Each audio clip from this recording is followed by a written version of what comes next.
Office Christmas Secret Santa. I guess you could say it started as lust at first sight. I first saw Simon, one of my current employees, at a bar. It was my friend's bachelor party, and he decided hanging out at a bar and drinking ourselves to death would be the best way to end the day. Just like me, Simon was also present with what I assumed to be his group of friends. Both of our friends group were among the loudest and most obnoxious in there. In an hour or so, as we got more and more drunk, a sort of competition started between our groups. Who could humiliate themselves more? During one of those acts, Simon got on stage and started karaokeing. He was good at it. Both the groups cheered for him. "Hey," he said, and pointed at me. "You're very nice to look at."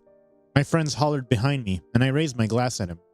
Simon was as drunk as I was, yet the words he said next would be etched in my mind. "Are those muscles only for show?" Then he pointed to my bare arms. My friends helped me flex them on him. Simon giggled into his mic, and I guess we all copied him. I couldn't be sure, however. We were all drunk out of our senses. "Nice," he said, and then he started singing. I guess I started paying attention to him then. But when Simon started drunkenly stripping down on the stage, that was when it became lust at first sight. I guess we were all drunk enough to let him do whatever he wanted. And maybe it also excused my behavior when I clicked a few blurry pictures of his exposed waist and shoulders.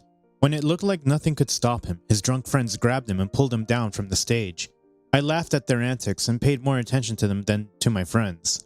I couldn't exactly remember what happened after that, but when I woke up the next day, Simon's blurry pictures of his waist and shoulders were still on my phone. I sent one of the most decent pictures to a close friend of mine and asked him if he knew the guy. My friend answered that he didn't, but I could always go back to the bar and wait for him. There was a good chance that I could find him, he said. So I went to the bar 2 days later, around the same time we had arrived on the day of the party. Except he didn't come. But I thought to try some more, and so I did. I visited the bar 3 times more. Simon did not show up. I gave up believing that I would never find that gorgeous guy again. 2 weeks later, Simon officially became an employee in my department, and I was there to welcome him as part of my team. It was awkward at first. The man I was searching so much for the last 2 weeks was trying to make it into the same department I was handling at the same time. Fate really knew how to handle romance. None of us actually remembered everything that transpired that night, but we did have the awareness that something had happened. He was a little awkward around me at first, and I did my best to make sure he and the other new employees got as comfortable as possible. In a week or so, he got less shy. I considered that a win. During one of the lunch breaks in the next week, I found him eating alone in the common lunchroom. It was past 2:15, meaning the lunch had ended 15 minutes ago, but he looked like he had just begun. I was the boss, yet I felt nervous at the thought of approaching him. Even so, I swallowed my pride and thought, fuck it, what's the worst that can happen anyway? I ran a hand down my tie and approached Simon. "Hi," I said. "Late lunch?" He blushed a little and dipped his head at me in acknowledgement. "Had some work to finish." "Should not mess with your eating schedule, Simon," I began like a caring boss, and nothing else. "Is the workload too much? I told them to give you little as you are a mere beginner. I guess I will have to talk to them." "Oh no, the work is all right." "Are you sure?" I asked. He nodded his head. "Tell me if there's any problem," I pressed a hand on the table as I hesitated to say my next words. He looked a little spooked, as if I was wondering what I would ask next. I assured him it wasn't work-related. It was about that evening. I wanted to apologize in case I did something stupid. "Oh," he replied inside. "I thought we were not talking about it." I frowned a little. "Oh, why?" He gave a little laugh. "You vomited on 3 people and punched the security, sir." I thought I shouldn't have even bothered." A week or so later, Simon was, if I could dare say to it, one of the most good-looking people I had come across in the longest time. He was some 6 years younger than me and fresh out of college. I had his CV on my desk, informing me of everything he wanted us to know. Even so, there wasn't a single personal thing about him. Sure, he wrote he volunteered in the social group helping homeless people, and he visited the local children's hospital every month and donated a certain amount each time. But there wasn't anything else. The things that I was itching to know were harder to dig. So even though sometimes I stared at him from my office, I couldn't help but be fascinated by him. I guess it was for that very reason that I was yearning to see that wilder side of him again that I started manifesting. As stupid as that sounded, it worked for me. Although it was true that it took its time. December was approaching fast, and there was some shopping that I needed to do for the sake of uploading the traditional practices in our company. Every year at the end of November, I was giving a certain budget to buy certain items. Wrapping papers and cards happened to be 2 of them. The Christmas tree would come much later. I happened to be in a hunt for that when I met Simon. Hi, I said, and patted him on his shoulder.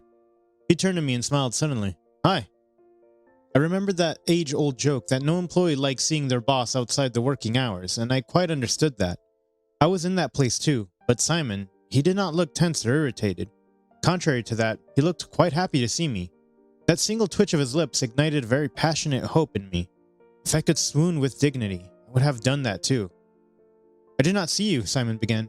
How did you even recognize me? There are so many people here. The set of questions then filled me with doubts. Was I wrong to assume that Simon was happy to see me? Scary was the fact that I couldn't just tell him that I knew it was him from the delicate line on his shoulders and the curls on his head. But I held on to my self-respect and told him that I had seen his face. He made an ah sound and nodded with a smile. I sighed. Simon was happy to see me. I'm heading to the cafe. Will you come? I asked. Ah, he said, and looked at his watch. Sure. As we made our way to the cafe, I asked if he had to go somewhere. He told me that he was just making sure he wasn't too late for the next bus. I told him I would drop him at his place. He seemed against the idea at first, but then thanked me. When we settled at one of the tables, he pointed at the cards and asked if I really had that many friends. I laughed. I had one best friend, and he did not live in this city. No, I began. It's for the department. He tilted his head to the side. For our department? Yes. Can I ask why? He quietly asked, and then he fingered the cards when I showed him. You have every right to. You're a member of the team. Then I started explaining the traditions of our company. At the start of every December, the different departments held a secret Santa exchange, basically appreciating your colleagues if you wanted any gift that you could afford or wanted to give them. The gifts would be left by the Christmas tree and then could be picked on the next working day. After that, it was the receiver's choice to go on a hunt to find their secret Santa. Usually they left it like that, I added. They like not knowing. Wow, Simon answered, and a confused frown etched on his face. How do you stop people from confessing to each other, though? Huh? He blushed. What if someone confesses? The company's policy does not allow dating. How would you handle it if it were to happen? Oh, I said, and leaned against a chair. My coffee was growing cold, but I couldn't move past Simon's question. But one very wild and very irrational idea had just popped into my mind. I don't know, I told him, and I must have sounded confused as hell because Simon asked if I wanted something else to drink. Does it work? Simon asked as I drove to his place. Huh? I said. I was still a little distracted, thanks to Simon's question at the cafe. I mean, I wouldn't really call it an amazing success, but the company wants us to do it, so we do it. It makes sense. Most of us probably can't stand the sight of each other. His voice was low. He probably did not want me to hear his comment, but stupid and distracted as I was, I asked him what that meant. He blushed again and said nothing. I was in your place one time, Simon, I said, and trust me when I say sometimes I'd rather not see my seniors' faces. He giggled, and the sound was music to my ears. Really? That happens with you guys too? Is that really surprising? I parked the car in his driveway. Here we are, he said with a smile and grabbed his shopping bags. Thanks, for the evening. No worries. He looked into my eyes and then bid a good night. See you tomorrow, sir. You can call me Tim, Simon, I provided unhelpfully. It was my last-ditch attempt to send a signal to his face for now. I would begin again sometime later. Outside the office hours, you can call me Tim. He hesitated but nodded. Good night, Tim. Good night, I whispered and watched him disappear into his home. On my way home, I could not help but imagine kissing Simon. His lips had a nice shape, and it didn't hurt to imagine that. A week later. Alright guys, I need your attention. I began and clapped my hands. I pretended I was super excited and energetic, even though I was dying to fall into my bed right at this moment. When I had successfully gathered their attention and heard enough annoyed and irritated groans, I grinned. I know it's time to go home, but I was wondering if anyone would like to help me with the decorations. I hadn't even finished my sentence and I could see a few of them shaking their heads. They were not interested.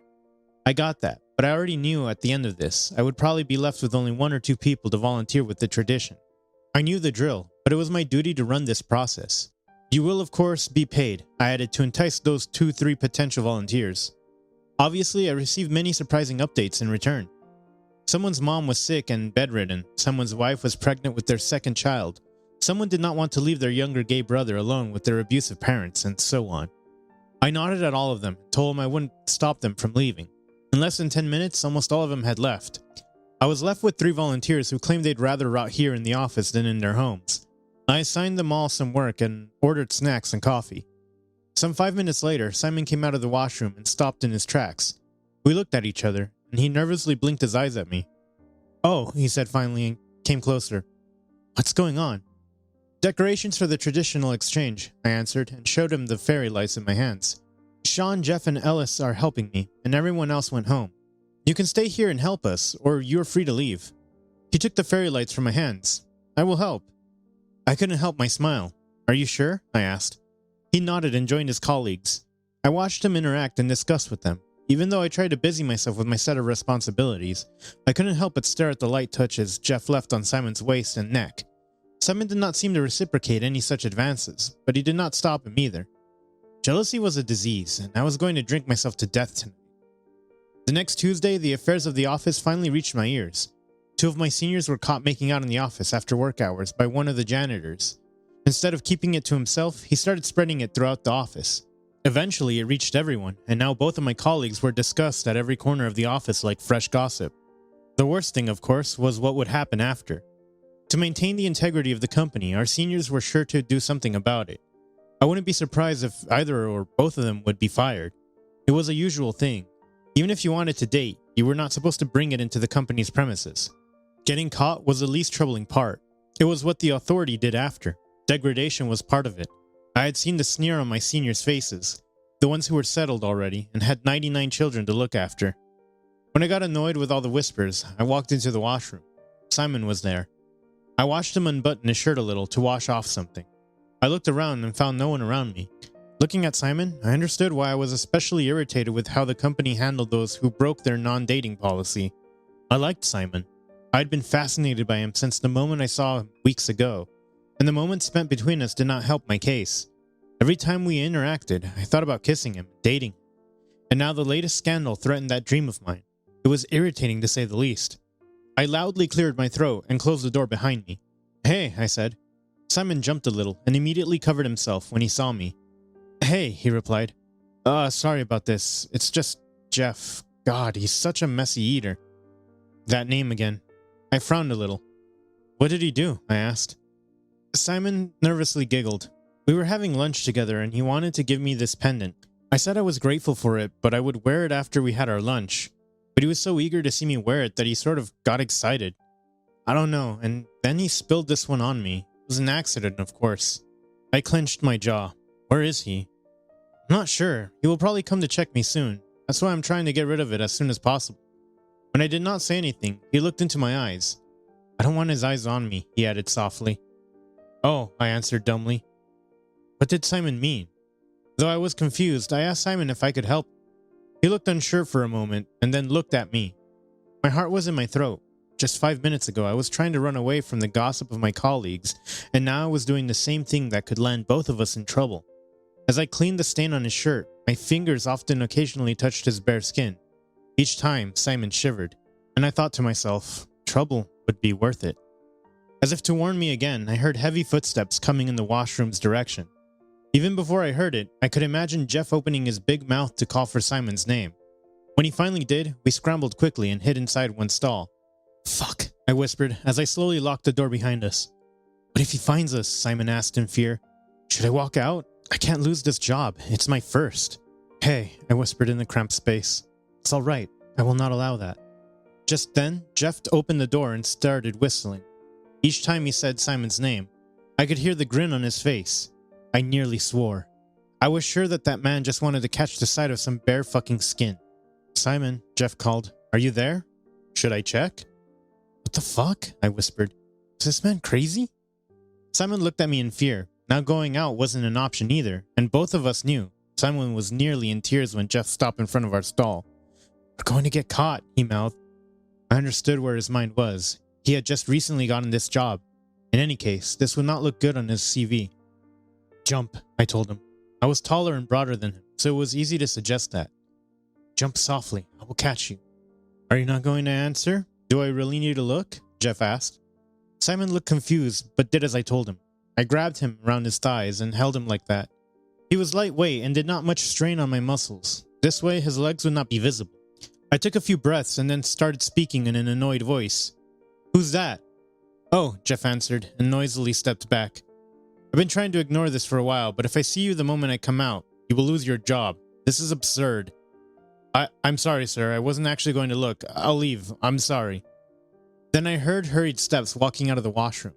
I breathed and turned to look at Simon. His face was a little sweaty and flushed, but I could see grateful tears in his eyes. Even though he did not say anything, I knew he was thankful. But there was something else I could not ignore, and that was the close proximity between our lips. If the time was right, I probably would have asked him if I could kiss him. When I walked out of there some 5 minutes later, I looked around for Jeff. Strangely, I found his eyes on me. He did not look away, but I could see his eyes then lock on the washroom door. He was waiting for Simon to come out. I knew I had a problem on my hands. On Friday of that same week, I waited for Simon to finish for the day. A small band was in the city, and I asked him if he wanted to tag along. I showed him the tickets, and he admitted that he did not know anything about them. I told him that I would fill him in on our way to the show. He nodded and replied that he would be done with his work soon. So now I was waiting. I just need to send the final report, Simon said, typed on his keyboard. I nodded and sat down on a nearby chair. Even though everyone had left, I couldn't help but throw the caution out the window. I should have tried to be subtle, but I couldn't be. I tried, but I couldn't stop looking at him. I wanted to tell him how beautiful he looked to me, how much I wanted to run my hands through his curls, but I couldn't. Maybe someday I would have the courage. Is the work heavy? I asked 5 minutes later.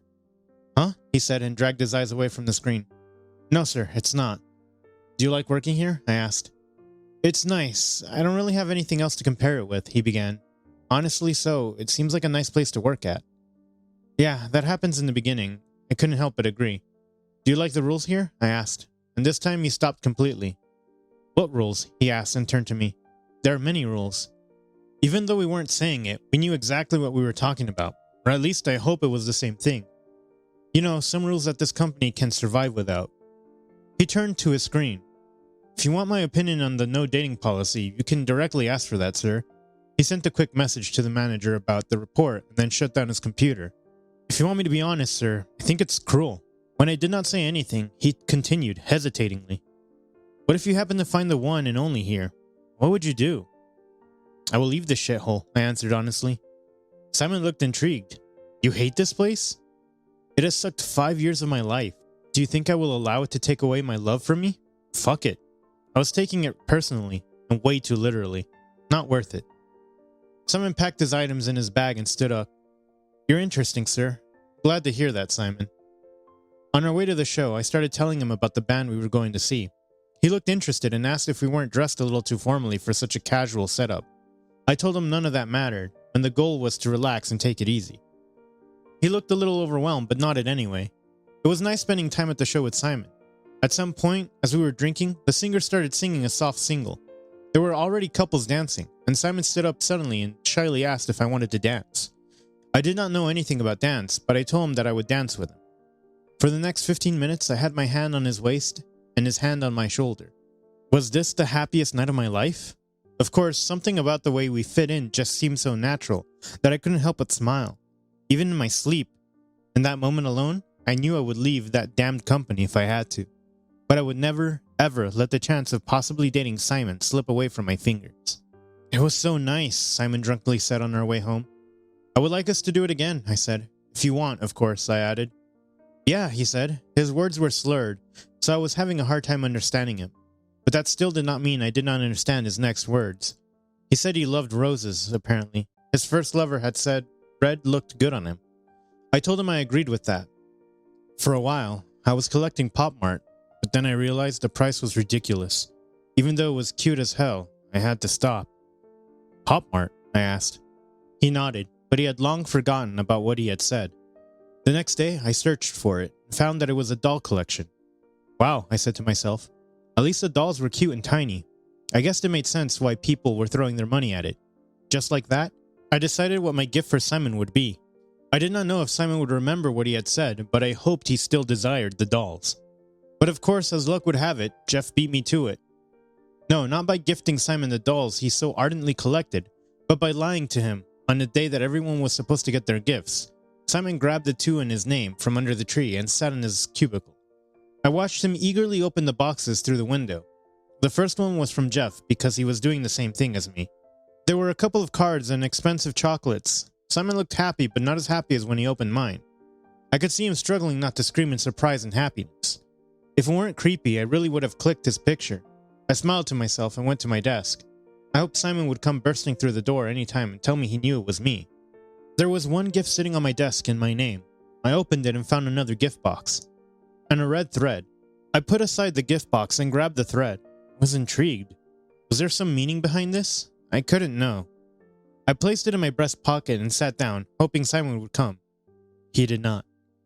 In fact, I heard a few of my employees whispering during the lunch break. The next day, how romantic it was of Jeff to give Simon the collection he wanted the most. I nearly broke the ceramic cup in my hand.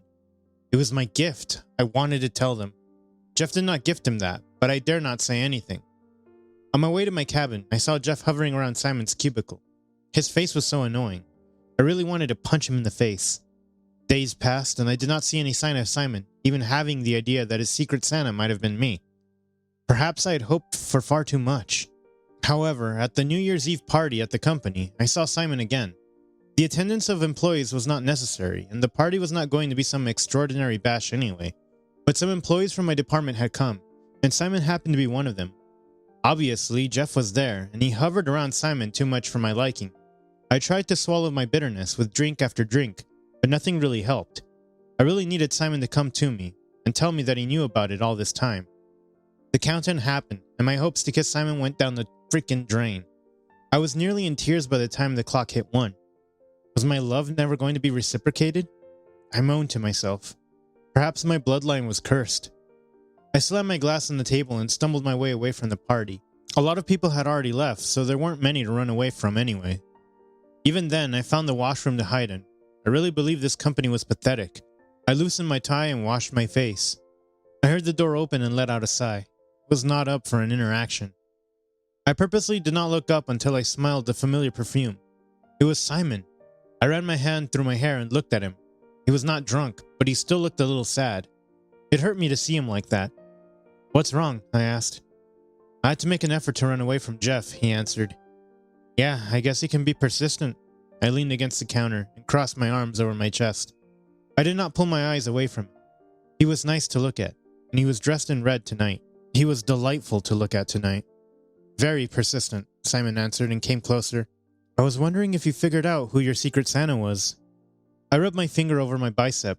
I hadn't told anyone that I had received one. How could Simon know unless he had sent it? I balked. He smiled. "Do you still have the thread?" he asked. "Yeah," I answered and pulled it out of my breast pocket. I told him I had kept it with me since I received it. I didn't know what it was. Simon shrugged. "It's my family thing. At the start of..." He stopped and chose his words very carefully. "It's gifted to the one you would like to see for your whole life. My great-grandma started it, then it traveled through generations and reached me. She had gifted it to my great-grandfather. Their relationship was beautiful," everyone said. I gave a little laugh. Wow. Simon seemed to take it the wrong way. He blushed and rushed to take the thread away from me. "I'm sorry, it's just a stupid family tradition." "No," I said, and held on to it tightly. "Tell me, Simon, how should I wear it?" "Huh?" he said. "I want to wear it," I swallowed. "I want to be in your life." He smiled and gave me a similar small laugh. "Around your wrist," he said. "I have a similar one. Look." He pulled his sleeve over his arm and showed me his wrist. I let him tie it around my wrist. I guess it was because of Simon's sweet gesture and the cute family tradition that I asked him if he had figured out the person behind his gift. He nodded. "Who is it?" I asked in a challenging voice. "I know already," he said, "but I would like him to admit it himself." "Why? Doesn't that mean you don't know then?" He shook his head. It would help him escape his fear. The smile slowly dropped from my face, and I grabbed his wrist to pull him closer. I kissed him then, and he returned the kiss. Of course, Jeff happened to be the janitor in our case. Within a week, the word started spreading around the company. One of the departmental heads was found kissing his employee. It was even more scandalous than that of my colleagues. Not only was there a case of non-dating policy, but there was also power dynamics and homosexuality. Finding two people of equal positions and different genders was one thing, but finding one like ours? It was a PR nightmare. Simon and I were grilled over the next few weeks. What made it worse was the fact that we hadn't even been dating. We'd barely shared our first kiss, and now we were stuck in a nightmare, all because a man couldn't handle rejection. Finally, the company concluded that they would fire Simon to save the company's and my face. They also warned me not to do it again. But did I have to accept it? No. Sure, Simon and I hadn't even said our first confessions, but I had clicked with him in a way that I hadn't with anybody else. Instead of accepting the proposal sent to me, I rejected it and sent my resignation letter. I told him I would rather Simon stay and create a good record in the company than stay in the company anymore. Of course, I put it more politely and succinctly. Thankfully, the company accepted it, and Simon managed to keep his job. I also warned them about Jeff. When Simon asked about me, I answered that I would find another. Life did not end just because I left that stupid company. But I was kicked out of my condo and needed a place to stay. Simon said that he would like me to stay with him. I told him that I did not want to bother him. He asked me to kindly shut up. I will forever be grateful for what you did, sir. We'll never forget it, and this is the only way I can tell you how grateful I am. But will it not bother you? I tried. No, sir, he answered, and shook his head confidently. It's Tim, Simon, I corrected. He smiled. Tim, please come stay at my home. Hence, I was at his place. I have 2 bedrooms, he began a little confidently, so you can choose any. Whatever works. I'm okay with anything, I answered, a little awkward in the new space. I'm just incredibly grateful, Simon. He smiled and brought me towards one bedroom. This one, he said. It's nice. Thank you. I'll go and make us something. Anything specific you'd like to eat? He asked and stood at the threshold. Anything that you'd make, Simon. He was acting both shy and confident, and I felt fascinated by this change of emotions. Okay, Simon nodded. There's the bathroom, he said, and pointed at a closed door. And Tim, you can stay here until you find your job, even after that.